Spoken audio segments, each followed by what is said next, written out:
Je refais l'intro pour dire que en fait cette vidéo contient à la fois le récap série et le récap cinéma de 2020 parce qu'à la base je comptais faire 2 vidéos séparées mais je regroupe tout parce que sinon ce serait trop court. Du coup on attaque directement le récap des séries 2020.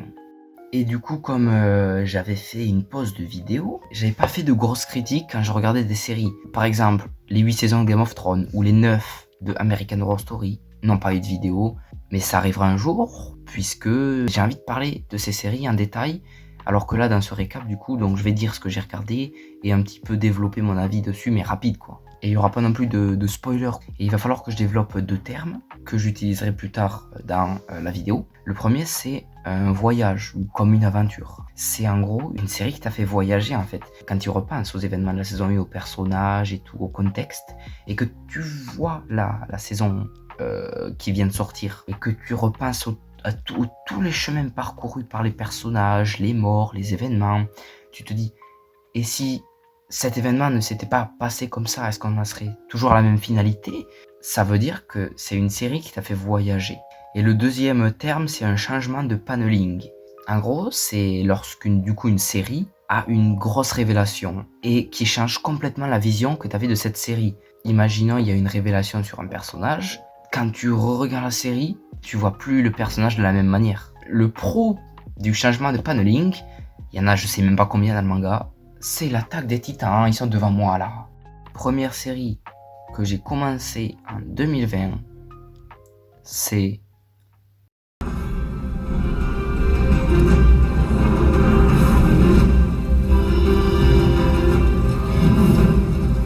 Eh oui, il était temps que je m'y mette à Game of Thrones depuis le temps que j'en entendais parler. Bon, pour commencer, j'ai regardé seulement les saisons 1 à 2, mais vous inquiétez pas, les saisons 3 à 8 vont venir, parce qu'entre temps j'ai regardé certaines autres séries. Mais Game of Thrones, oh là là. Et ensuite j'ai regardé Lock and Key, la saison 1 qui est sortie sur Netflix. Et même en ayant lu les comics, j'étais surpris de le dénouement final de la série. Et en parlant de ça, il y a la saison 3 qui est confirmée, sachant que la saison 2 normalement devrait sortir cette année, quoi, en 2021. Et du coup, si je juge la série sans prendre en compte les comics, forcément qu'elle est trop bien. Même si, alors le petit détail que j'ai moins bien aimé, c'est Sam Lesser, donc le psychopathe de la série, qui était beaucoup plus charismatique dans le comics et qui m'avait fait flipper, voilà, parce que c'est un psychopathe. Après, j'ai regardé les nouvelles aventures de Sabrina, la saison 3, et j'aime bien l'univers. La série est très très bien, mais ce qui me fait chier à chaque fois, c'est les histoires de couple, l'aspect teen movie classique, quoi, de merde. Pour revenir à Game of Thrones, j'ai regardé saison 3, 4, 5. Et ensuite, j'ai regardé la saison 6 de The 100, ou The 100, voilà. L'année dernière, en 2019, donc j'avais regardé la saison 1, 2, 3, 4 et 5, du coup, de The 100. Et j'en avais pas parlé, puisque je comptais faire une critique globale dès que la saison 7 était sortie. Je l'ai pas faite du coup. Mais là, je reviens rapidement sur chaque saison.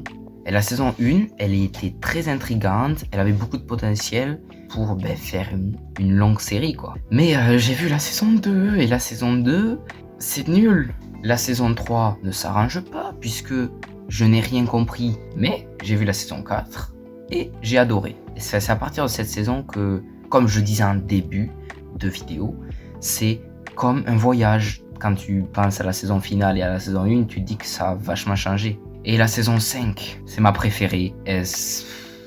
L'épisode final, il était si triste. Globalement, c'est un univers vraiment trop bien. Ça me dérangerait pas de re-regarder la série. Mais le truc, c'est que certaines idées, elles sont mal mises en place. C'est compliqué de tout comprendre des fois. Et du coup, pour la saison 6, qu'on peut qualifier de partie 2 de la série, c'est un contexte complètement différent. Ceux qui ont vu la série comprendront pourquoi. Et du coup, ça donne de nouvelles idées. Quand on passe de The 100 à Paradise Police, j'aurais bien envie de me mettre une corde autour du cou. La saison 1, je l'avais bien aimée. Mais la saison 2, je me rends compte que c'est con pour rien. J'ai presque pas rigolé, quoi. Après, Elite. J'ai regardé les 3 saisons parce que la saison 3 sortait, alors je me suis dit c'est le moment de la regarder. L'intrigue est basique, mais la façon dont les épisodes sont construits font que c'est mystérieux et tout, quoi. Mais encore une fois, il y a l'aspect teen movie de merde avec des couples inintéressants.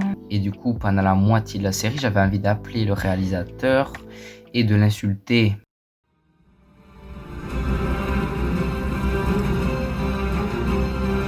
Game of Thrones, je l'ai fini avec la saison 6, 7 et 8. Je crois bien que c'est ma série préférée. L'univers il me manque, putain, s'il y a bien une série que j'ai envie de revoir, c'est Game of Thrones, putain. Vivement House of the Dragon. Pour ceux qui savent pas, c'est un spin-off qui se passera beaucoup d'années avant la série principale. Et du coup, il me tarde puisque l'univers il me manque, j'ai envie d'en savoir plus. Dès le début, premier épisode, j'étais dedans. Il y a beaucoup d'informations transmises parce qu'il y a beaucoup de personnages qui sont à tel endroit et tout, mais elles sont tellement bien expliquées que dès les premiers épisodes, tu comprends qui est qui, quelles sont leurs intentions, les rivalités, qui est où, parce que c'est bien fait. Et aussi, il y a beaucoup de personnages, mais ils sont tous très très bien exploités. Outre les personnages, la série elle joue sur ces putains de révélations et de moments surprenants. Je pense surtout aux morts. Heureusement, il y a beaucoup de personnages parce que sinon, ça aurait été un putain de génocide. Hein. Et en plus de ça, le scénario, il tient la route. Il tient la route puisque en écrivant la saison 1, les réalisateurs savaient déjà comment allait se terminer la saison 8. Du coup, ils pouvaient placer des indices et tout, et continuer l'intrigue des personnages tranquillement. En partie parce qu'ils se sont un peu inspirés des livres et ça aide ça. Comme je disais tout à l'heure, les événements de Game of Thrones elles sont incroyables. Si je dis la bataille des bâtards, les noces pourpres, la vipère contre la montagne ou le procès de Tyrion, les gens ils comprennent pas ce que ça veut dire quand vous avez pas vu la série, donc c'est pas du spoil. L'OST du Roi de la Nuit, wow, c'est une putain de claque. C'est pas que l'OST, c'est la scène, l'épisode 3 de la saison 8. Sauf la fin. Non, la fin de l'épisode. Et c'est donc là qu'on arrive à la vie de la saison 8. La saison 8, très controversée.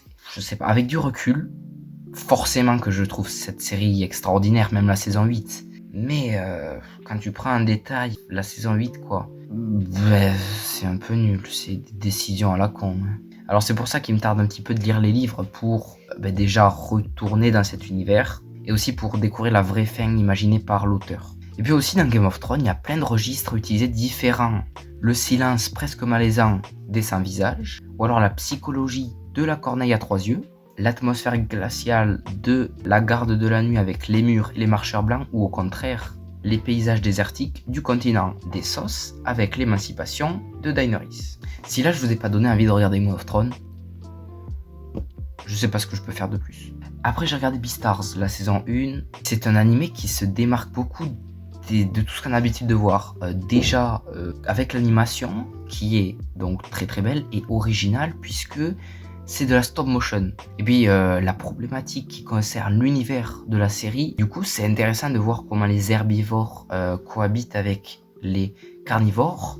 C'est un peu à la même manière que Tokyo Ghoul, dans la façon dont deux espèces doivent cohabiter dans un monde. J'ai regardé The Witcher aussi, la saison 1, et ouais, c'était trop bien aussi. Il me tarde que du coup The Witcher devienne un univers aussi étendu que Game of Thrones, parce que ça a le mérite de l'être. Par contre, ils ont tenté la construction scénaristique de merde en foutant des personnages dans le passé, le présent et même le futur. Je n'ai rien compris. Même Netflix a compris son erreur puisqu'ils avaient posté un post sur Instagram qui retraçait la véritable chronologie, quitte à spoiler les gens tellement ils se sont rendus compte que personne ne comprenait rien à cette merde. Donc du coup j'attends forcément les prochaines saisons avec une putain de construction scénaristique basique. Merci. Aïe, ouï. Zo, saison 3. Faites gaffe parce que là ça va taillader, hein. Incohérent avec son propos de base. Quand tu passes de la saison 1 à la saison 3, c'est plus un voyage, c'est une envie de meurtre. On ne croit pas à cet univers de merde, c'est pas réaliste. Alors que la saison 1, elle avait de bonnes idées, putain. On peut employer tout le champ lexical du mot merdique, ça ne suffirait pas à dire que cette série c'est de la merde. C'est la saison 3 en particulier. Et la saison 2 aussi, putain. C'est nul. Casa de Papel, saison 4, que j'ai regardé en un jour. Sur le moment, j'étais à fond, j'ai adoré et tout. Mais quand j'y pense avec du recul, bon, c'est bien, oui. Mais c'est pas révolutionnaire, ça reste un braquage, même s'il est bien orchestré. Ah, j'ai attaqué une grosse série aussi, c'est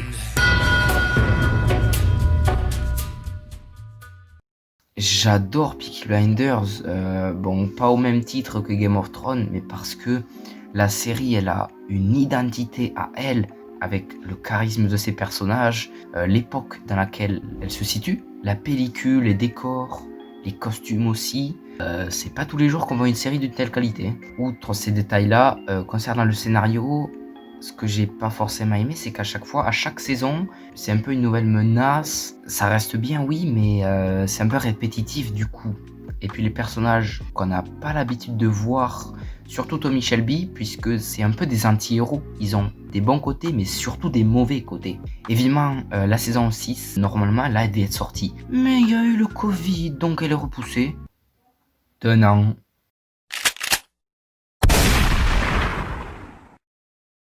Après, j'ai regardé la saison 1 de Wakfu, mais j'y reviens après. Et la saison 1 de The Promised Neverland que j'ai regardé, bon, c'était pas long, 12 épisodes. Et puis, comme j'avais lu le manga, voilà, j'ai pas grand chose à dire. Hein. Une autre grosse série que j'adore, mais pourquoi je suis passé à côté avant, c'est. Comme j'ai dit au début de la vidéo, il y aura une critique globale de la série. Là, c'est intéressant d'en faire une puisque chaque saison est une nouvelle histoire. Du coup, voilà, je critiquerai par rapport à chaque thème de chaque saison. Les musiques et les openings qui sont donc différents à chaque saison, ils changent. Et les musiques sont très bien, je trouve. American Horror Story, c'est une série d'anthologie, c'est-à-dire que chaque saison raconte une histoire différente. Mais elle garde les mêmes acteurs, et c'est ça qui est cool. Alors du coup, à chaque saison, c'était trop bien de les retrouver dans des rôles différents. Mais après, ceux qui ont vu la série savent que sous ces airs de série d'anthologie, il y a quand même quelques liens. Chaque saison se situe à une temporalité différente ou alors à un lieu différent. Mais c'est le même univers. Et du coup, la série a une vraie chronologie avec certaines saisons qui se passent avant d'autres. On voit l'évolution de certains personnages qui étaient dans une saison et qui arrivent dans une autre. Bon, j'en reparlerai plus en détail dans une critique. Il n'empêche que je suis devenu un gros fan de la série, vraiment. Et il me tarde de découvrir la saison 10, puisqu'on a eu une affiche qui m'intrigue. J'ai vu le final de 13 Reasons Why avec la saison 4. C'est pas rien puisque c'est une des premières séries que j'ai regardées. C'était il y a 2 ans. L'ambiance, c'était vraiment digne d'une fin de série. J'ai vraiment beaucoup aimé. Globalement, et sans entrer dans les détails, la série termine bien le développement de certains personnages. Et même, je dirais, ok, c'est à l'opposé de l'idée de base, quoi, du suicide d'Anna Baker de la saison 1. Mais encore heureux, quoi, parce que il faut renouveler un peu le show. Enfin, après, la saison 4, tu peux supprimer la moitié, puisque beaucoup d'événements sont là pour combler les trous. Le camp d'été, là, ça ne sert à rien. Ouais, ok, tout à l'heure, j'ai dit que le traitement des personnages était bien. Tous, sauf celui de Clé. Putain, le personnage principal. C'est quoi ce développement à chier? J'ai regardé Ozark, saison 1, mais j'y reviens après. Riverdale, saison 4. Le teen movie par excellence. Comme pour Zo, je vais y aller là, je vais tout donner. C'est tellement mieux que dès qu'il y a un putain de fan hardcore qui défend Riverdale, il a un QI aussi négatif que celui de Mr Bean, j'ai envie de le frapper. Les gens qui sont abonnés là à moi et qui regardent Riverdale et qui kiffent sa mère, désabonnez-vous, je veux plus vous voir putain. Idée de merde, les personnages ils ont 18 ans ou je sais pas quel âge, je m'en bats les couilles. Ils sont plus enfants que moi. Les personnages ils changent de relation comme ils changent de slip. Tout n'est pas à jeter quand même. 100% de la série n'est pas à jeter, comme pour tout en fait. Parfois il y a de bonnes idées. C'est bon, Riverdale terminé, on n'en reparle plus, on passe à Wakfu. Comme j'ai dit tout à l'heure, j'avais regardé la saison 1, là j'ai regardé la saison 2 et la saison 3. Les 2 premières saisons sont intéressantes pour développer l'univers et étendre ses connaissances de l'univers de Dofus. Il y a quand même un fil rouge avec une intrigue principale que j'ai trouvé assez intéressante, j'avais envie d'en savoir plus. Mais du coup, la série elle est construite avec des épisodes filler et au bout d'un moment c'est vraiment lassant. La saison 3 quand même elle s'améliore de par ses enjeux. Les thèmes exploités ils sont plus sombres et le côté un peu plus adulte. Sous ses airs enfantins, la série elle a quand même un bon développement de personnages avec leur traumatisme et tout par exemple. Moi je regardais ça quand j'étais petit et quand je l'ai revu maintenant, j'ai compris plus de choses. Ah là je suis content parce qu'on va parler d'Ozark. Du coup j'ai terminé la série, j'ai regardé la saison 2 et 3. Je me suis mis à la regarder puisque j'en entendais parler depuis un moment. J'ai vu une critique d'une personne. Elle dit que Ozark, c'était le digne successeur de Breaking Bad. La série, elle a une ambiance... Alors, je sais, à chaque fois que je parle de ça, je sais pas comment le définir. Là, pour le coup, pour Ozark, c'est une ambiance, comment dire, posée, mais en même temps, c'est stressant, quoi. C'est compliqué à définir une ambiance dans une série. Et ça, c'est vraiment un point fort de la série. Je restais accroché, quoi, avec cette ambiance. Du coup, Ozark, successeur de Breaking Bad ou pas? Quand même pas. Breaking Bad avait pas beaucoup de personnages, environ 10, même pas, qui étaient vraiment très développés. La série se concentrait autour d'eux. En revanche, Ozark possède un peu plus de personnages. Forcément, ils sont un peu moins développés que Breaking Bad. C'est quand même que Ozark, il y a 3 saisons, alors que Breaking Bad, c'était 5 saisons avec 2 fois plus d'épisodes. Il y a juste le propos de base avec la vente de drogue. Enfin, il n'y a pas que ça dans les 2 séries, quoi. Mais il y a que ça qui se ressemble, en fait. Donc non, Ozark ne ressemble pas à Breaking Bad. Mais regardez-la quand même, parce que c'est trop bien. Ce que réussit à faire la série, c'est, dans la même manière que Game of Thrones, c'est surprendre le spectateur. Comme je disais tout à l'heure, avec l'ambiance et la tension qui règne, c'est super bien. À chaque fois, on croit qu'il va se passer un truc. Il se passe tout à fait l'inverse et on s'y attend pas. Avec la musique aussi qui renforce la surprise et tout. Pas mal, pas mal. Oui, il me tarde la saison 4, vraiment, Ozark, je kiffe. Rick et Morty, la partie 2 de la saison 4 que j'ai regardée. Il faut avoir 2000 IQ pour tout comprendre. C'est super intelligent, mais c'est trop complexe pour les gens comme moi, quoi. Ouais, pour comprendre toutes les spécificités de l'épisode et de l'univers, c'est compliqué. Une autre grosse série que j'ai regardée, c'est...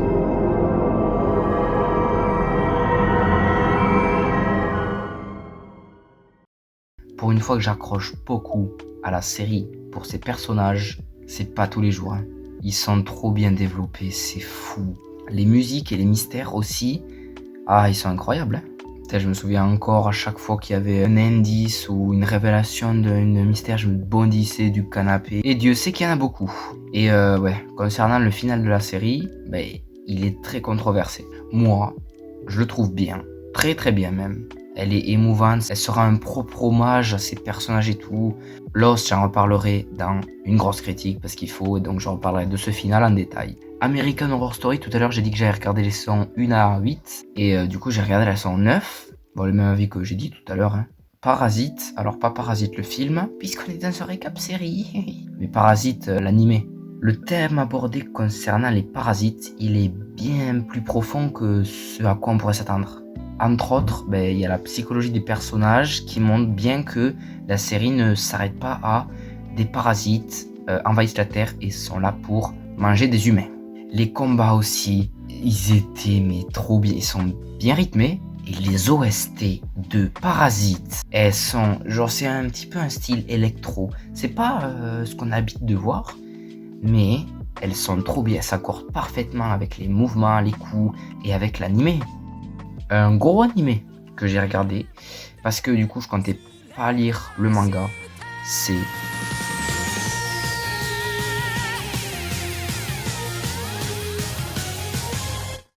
du coup là ça me fait chier.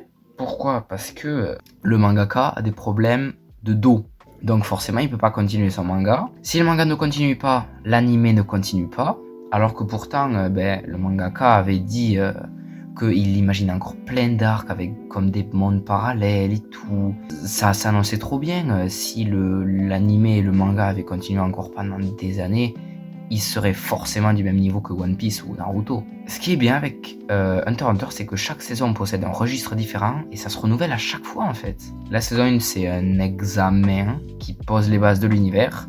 La saison 2, c'est un tournoi. La saison 3, c'est un mélange de la mafia, des enchères, de braquage. On pourrait même dire que c'est Robert De Niro qui l'a fait. Et cette saison 3, elle était trop bien. La saison 4, elle est à la Sword Art Online avec un jeu vidéo. La saison 5, oui. C'est un petit peu un fantasy, une fiction, quoi, avec des créatures. Même si déjà Hunter x Hunter, c'est une fiction, mais là, on rentre un peu plus dans un univers fantastique et des créatures, donc les fourmis chimères. La saison 5, c'était vraiment long. Mais elle était quand même bien, hein, mais j'ai décroché, quoi, souvent. Et je me suis même dit que, est-ce que j'arrête la série? Mais j'ai bien fait de pas arrêter puisque j'ai vu la saison 6. La saison 6, c'est une des meilleures saisons, comme la saison 3. Là, cette fois-ci, le registre, c'est le côté politique de l'univers. Encore un animé. Cette fois-ci, c'est Gambling School ou Kakeguryu. J'ai regardé la saison 1, mais j'en reparle après. J'ai regardé aussi la saison 1 de Mr. Robot.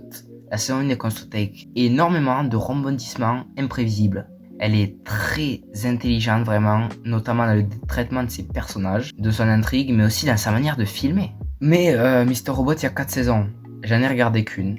C'est pas forcément mon style de série, je trouve ça un petit peu lent en fait. Et un jour je regarderai forcément l'intégralité de la série, mais je regarde pas tout de suite parce que je préfère attendre pour pas me gâcher les révélations et tout. Alors que si je la regarderais maintenant, je comprendrais pas tout et je décrocherais facilement. Ratched, c'est une nouvelle série créée par Ryan Murphy, le créateur d'American Horror Story, entre autres. J'ai regardé que l'épisode 1, parce qu'en gros ça m'a donné beaucoup envie de voir cette série, mais en fait je m'attendais pas à ce qu'elle soit faite comme ça. Alors j'ai regardé le premier épisode, j'ai pas trop aimé, alors j'ai pas continué. Gambling School du coup, j'ai regardé la saison 2. L'anime il est très intelligent dans le déroulement de ses épreuves, elles sont bien trouvées aussi, et l'animation elle est très belle. The Walking Dead, saison 10. La saison 10 a duré 1 an. Pourquoi ? Parce que du coup, la partie 1, c'était en 2019.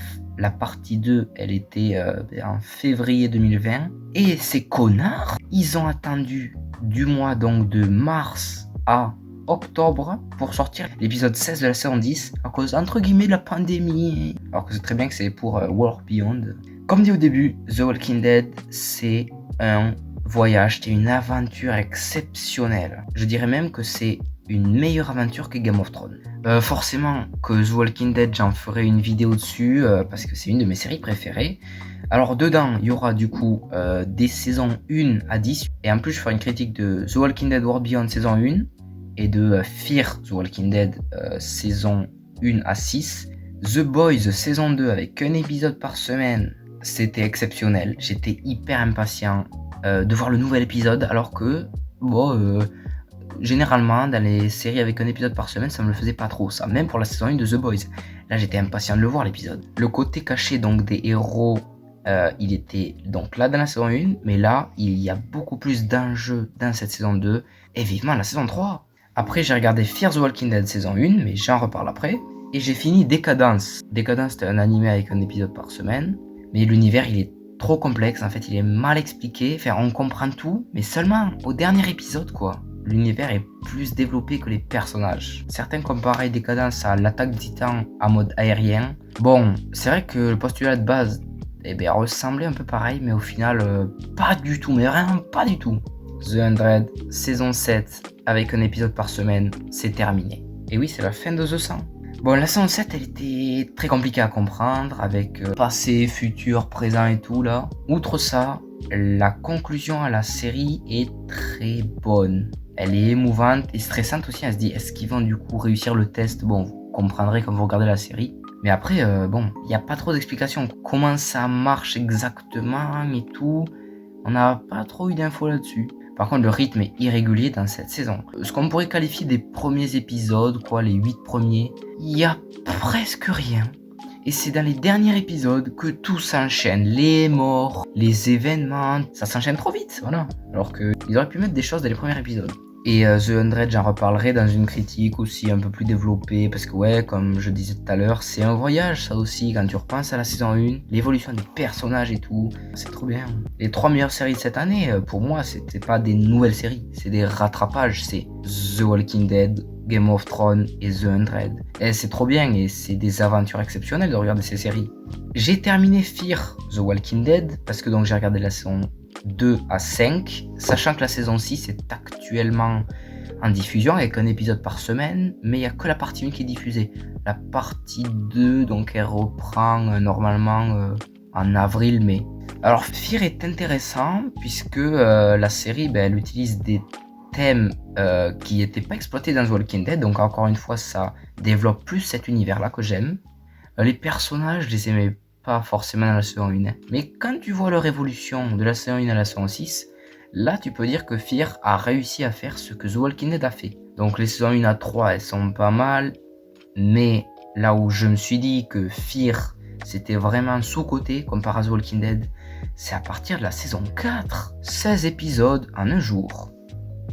Ça change radicalement avec tout ce qu'on avait pu voir, le contexte, la pellicule aussi, les nouveaux personnages, ouais, très intéressant ça. Et ouais, la série a réussi à comprendre ce qui avait fait le succès de The Walking Dead, et elle devient aussi bien que la série principale. Oh putain, toujours avec The Walking Dead, World Beyond, saison 1.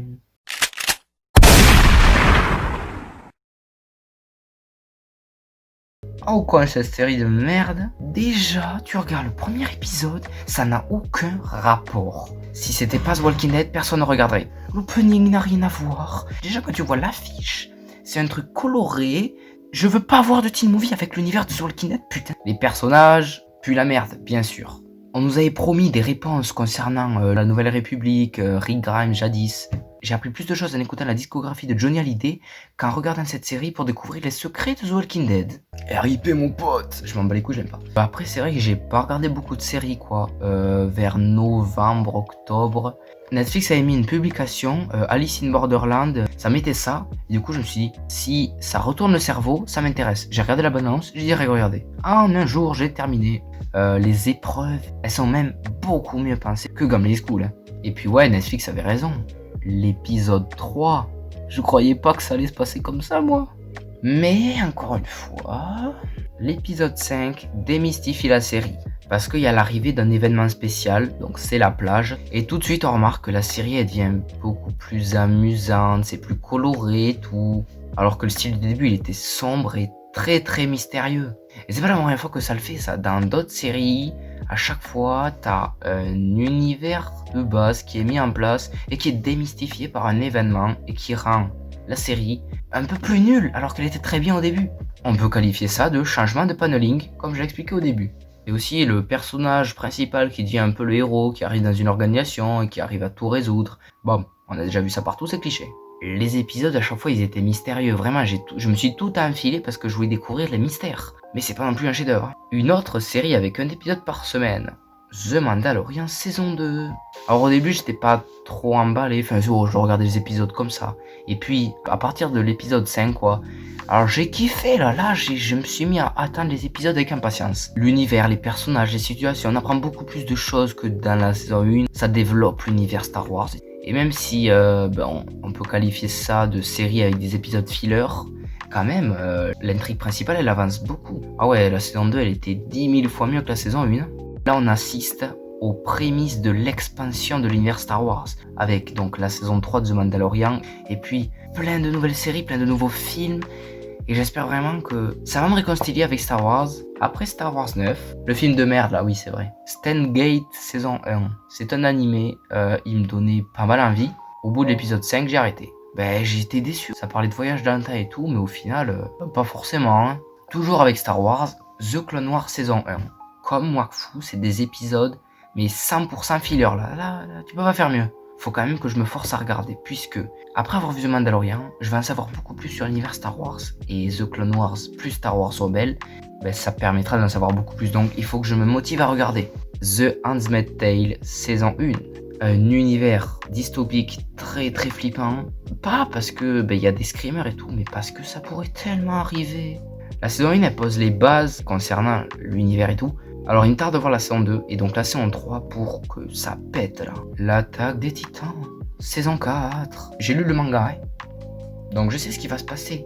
Bon après j'ai pas grand chose à dire de plus par rapport à mes reviews des tomes. L'animation de Studio Mappa soit beaucoup mieux que celle de Wit Studio. Vraiment elle est magnifique. Et l'opening, je le trouve trop bien. Ah ouais vraiment. Bon il montre pas grand chose, mais la musique et tout c'est stylé je trouve. Et dernière série que j'ai vue de 2020, c'était un épisode par semaine du coup, mais c'est Jujutsu Kaisen. Bon, j'ai regardé que les 11 premiers épisodes, sachant que là il y en a 13 qui sont sortis, j'ai 2 épisodes de retard, c'est rien. Je pense vraiment que Jujutsu Kaisen a du potentiel pour devenir un animé assez connu quoi. Bon, là il est temps de faire un point. Du coup, je regarde les 2 animés que je viens de citer là, L'attaque des titans saison 4 et Jujutsu Kaisen saison 1.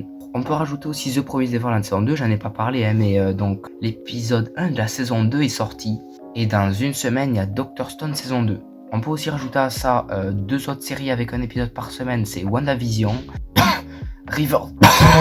Riverdale saison 5. Ça fait que le jeudi, je dois voir un épisode de The Promised Neverland, un épisode de Dr. Stone et un épisode de Riverdale. Le vendredi, c'est un épisode de Jujutsu Kaisen et un épisode de WandaVision. Et le dimanche, c'est l'Attaque des Titans saison 4. Alors pour revenir sur Riverdale saison 5, n'empêche, il me tarde un petit peu de voir. Alors pas la partie 1 de merde là avec il y a des gens qui nous filment, ça on s'en branle. Mais ce qui est intéressant avec cette saison 5, c'est qu'il y a une ellipse. Une ellipse de 7 ans. Ça fait que, adieu le teen movie de merde. Hop, le lycée, ça dégage. J'espère vraiment qu'on aura des personnages un peu plus matures, qui arrêteront leur chamaillerie de couple de connards de merde. Et ouais, du coup, juste pour ça, il me tarde de voir. Et aussi, dans quelques mois, tous les samedis, on peut rajouter la saison 5 de My Hero Academia, qui sort le 27 mars, et aussi la saison 1 de Eden Zero, tous les samedis aussi. Elle sort le 10 avril. Donc ça fait 8 séries avec un épisode par semaine, presque en même temps. Heureusement que je suis déscolarisé. Du coup au final, je vais rajouter le classement de tous les films que j'ai vus en 2020 dans cette même vidéo. Comme ça fait un récap film, série en même temps. Puisque il n'y en a que 5 que j'ai vus à cause de la fermeture des cinémas pendant presque la moitié de l'année.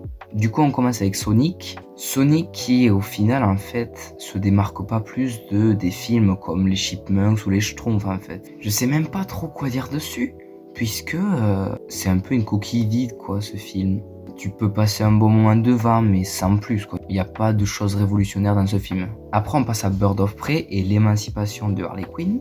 Alors c'est une bonne surprise pour ce film. Parce que je m'attendais pas du tout à ce qu'il y ait cette intrigue un petit peu mystérieuse. Parce que dans ce film, on a des révélations sur certains personnages et tout. Et moi, j'aurais pensé plutôt que ce serait des femmes contre un homme. Et au final, ouais, ça me plaît plutôt pas mal cette intrigue-là.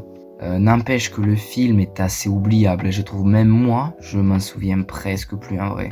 Mais quand même, j'ai passé un moment devant ce film. Après Peninsula à la 3e place. Pareil que Birds of Prey, j'ai passé un bon moment devant Peninsula, sauf que...